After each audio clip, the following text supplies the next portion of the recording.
My name is Wendy Thomas. I'm 29 years old. I'm a registered nurse. Let her go. We won't pay for the surgery, my father said to the doctor while I lay in a coma, tubes in my throat, heart barely beating. He said it the way you'd cancel a subscription.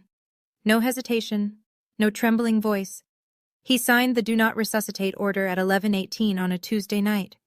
Not because the doctors told him I was beyond saving, but because the billing department told him the number. That was all it took. A number.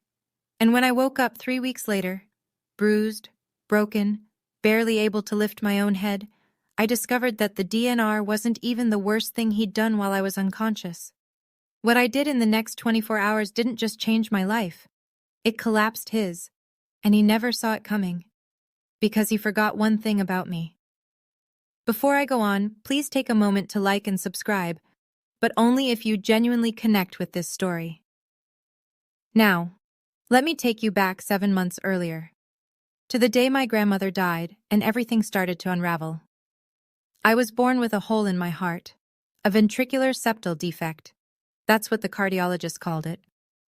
I was 4 years old when they opened my chest. The surgery took 11 hours.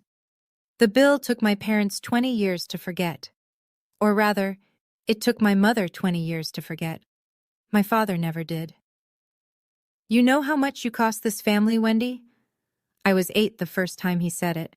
I'd asked for new sneakers. Mine had a crack along the sole and my socks got wet every time it rained. He was sitting at the kitchen table with a stack of medical bills. He didn't look up. $214,000. That's what you cost. I didn't get the sneakers. By the time I was 12, I'd stopped asking for anything. By 15, I was babysitting 3 houses on our block to pay for my own school supplies. By 18, I signed my first student loan, alone, while my older sister Meredith packed for the state university my parents were funding in full. Nobody questioned it. Meredith got a car at 16. I rode the bus. Meredith got her tuition paid. I got a repayment plan. Meredith got birthday dinners at restaurants. I got cake from a box and a card signed by my mother only. And I accepted all of it. That's the part that's hardest to explain. I wasn't angry. I genuinely believed I owed them. My father had repeated it so many times, you cost this family everything, that the debt felt as real as the scar on my chest. I carried it the way I carried my nurse's badge, every single day, without thinking.